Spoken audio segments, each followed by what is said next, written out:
Hi అండి, అందరికీ నమస్కారం. వెల్కమ్ టు ఇట్లు మీ మధు. ఈరోజు మన వీడియోలో ఒక ఇన్స్టెంట్ స్వీట్ రెసిపీ చేసుకుందాం. ఈరోజు మన ఛానల్ పుట్టినరోజు సందర్భంగా ఈ స్వీట్ చేస్తున్నాను. లాస్ట్ ఇయర్ ఇదే రోజున నేను ఫస్ట్ వీడియో అప్లోడ్ చేశాను. నాకు ఇంతవరకు సపోర్ట్ చేసిన మీ అందరికీ చాలా థ్యాంక్స్. నేను కొన్ని పర్సనల్ రీజన్స్ వల్ల 3-4 మంత్స్గా వీడియోస్ రెగ్యులర్గా అప్లోడ్ చేయలేకపోయాను. ఇక నుంచి వీడియోస్ రెగ్యులర్గా పెట్టడానికి ట్రై చేస్తాను. ఇప్పుడైతే చాలా క్విక్గా ఈజీగా చేసుకునే ఈ ఇన్స్టెంట్ స్వీట్ రెసిపీ ఎలా చేసుకోవాలో చూసేద్దామా. స్టవ్ ఆన్ చేసి ఒక ప్యాన్ పెట్టుకుని ఒక 2 స్పూన్స్ నెయ్యి వేసుకున్నాను. స్టవ్ని లో ఫ్లేమ్లో పెట్టుకోవాలి. ఒక కప్పు ఫుల్ క్రీమ్ మిల్క్ వేసుకున్నాను. నేను ఇక్కడ పచ్చి పాలే తీసుకున్నానండి. మీరు కావాలంటే కాచి చల్లార్చిన పాలైనా తీసుకోవచ్చు. పాలు ఇలా కొద్దిగా బాయిల్ అవుతున్నప్పుడు ఒక కప్పు మిల్క్ పౌడర్ తీసుకున్నాను. మిల్క్ పౌడర్ వేసుకున్నాక ఉండలు కట్టే ఛాన్స్ ఉంటుంది. ఇలా కలుపుకుంటూ ఉండాలి.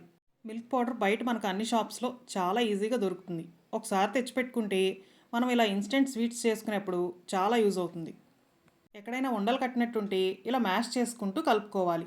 ఈ స్వీట్ చేసుకునేప్పుడు స్టవ్ని లో ఫ్లేమ్లోనే ఉంచాలి.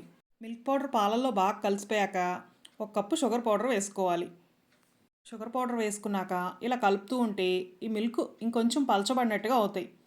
ఇలా కలుపుకుంటూ ఒక 2 నిమిషాలు ఉడికించాలి. పాలు కొంచెం ఉడికి ఇలా తిక్కయ్యాక ఒక కప్పు ఎండు కొబ్బరి పొడి వేసుకున్నాను. ఎండు కొబ్బరి పొడి మనకు బయట షాప్స్లో దొరుకుతుంది కదండి. మన ఇంట్లో ఉన్న పచ్చి కొబ్బరితో ఈ ఎండు కొబ్బరి పొడిని ఎలా చేసుకోవాలో మన ఛానల్లో ఒక షార్ట్ వీడియో ఉంది. ఎవరైనా చూడకపోతే ఒకసారి చెక్ చేయండి. కొబ్బరి పొడి వేశాక ఇదంతా మనకు ఒక ముద్దలా ఫామ్ అయ్యే వరకు స్టవ్ని లో ఫ్లేమ్లో పెట్టుకుని ఇలా కలుపుకుంటూ ఉండాలి. ఒక 5 నిమిషాల్లోనే రెడీ అవుతుందండి. ఈ స్వీట్ చేయడానికి మనకు మొత్తం 10 నిమిషాలు పడుతుంది. కానీ స్టార్ట్ చేసిన దగ్గర నుంచి కూడా ఇలా కలుపుకుంటూనే ఉండాలి, లేదంటే అడుగు పట్టే ఛాన్స్ ఉంటుంది. ఇక్కడ అన్నీ కూడా ఒకే కప్తో తీసుకున్నాను. పాలు తీసుకున్న కప్తోనే షుగర్ పౌడర్, మిల్క్ పౌడర్, కొబ్బరి పొడి అన్నీ తీసుకున్నాను. కొలతలతో ఈ స్వీట్ చేస్తే టేస్ట్లో అయినా టెక్స్చర్లో అయినా మనం స్వీట్ షాప్ నుంచి తెచ్చుకున్న స్వీట్స్కి ఏమాత్రం తీసిపోదు. ఇంటికి ఎవరైనా గెస్ట్లు వస్తున్నా, ఇంట్లో ఏదైనా అకేషన్ ఉన్నా, ఇంట్లో కనుక మిల్క్ పౌడర్, కొబ్బరి పొడి ఉంటే చాలా ఈజీగా ఈ స్వీట్ 10 నిమిషాల్లో చేసేయచ్చండి. కొబ్బరి పొడి వేశాక ఒక స్పూన్ నెయ్యి కూడా వేసుకుని ఇలా కలుపుకుంటూ ఉండాలి. ఇలా ప్యాన్ కంటుకోకుండా ఒక ముద్దలా ఫామ్ అవుతున్నప్పుడు స్టవ్ ఆఫ్ చేసుకోవాలి. చూసారా, చక్కగా ఇలా ఒక ముద్దలా ఫామ్ అయింది. ఇలా ఉంటే మనం లడ్డూలు చేసుకున్న దీంతో, లేదంటే ఒక ప్లేట్లో వేసుకుని చక్కగా మనం పీసెస్లా కట్ చేసుకున్నా కూడా చాలా బాగా వస్తాయి. ఇలా ఫామ్ అయ్యాక స్టవ్ ఆఫ్ చేసి ఇలా ఒక నెయ్యి రాసిన ప్లేట్లో స్ప్రెడ్ చేసుకోవాలి. కొద్దిగా చల్లారాక చేతికి కొంచెం నెయ్యి రాసుకుని మనకు నచ్చిన షేప్లో చేసుకోవచ్చు. ఈ స్వీట్ని పీసెస్లా కట్ చేసుకుంటే మిల్క్ పౌడర్ కోకోనట్ బర్ఫీ అనొచ్చు. ఇలా లడ్డూలా చేసుకుంటే మిల్క్ పౌడర్ కోకోనట్ లడ్డు అనొచ్చు. నేనైతే ఇలా కోవా బెళ్ళలా చేసుకుంటున్నాను. ఇలా ఓవెల్ షేప్లో పొడవుగా కూడా చేసుకోవచ్చు.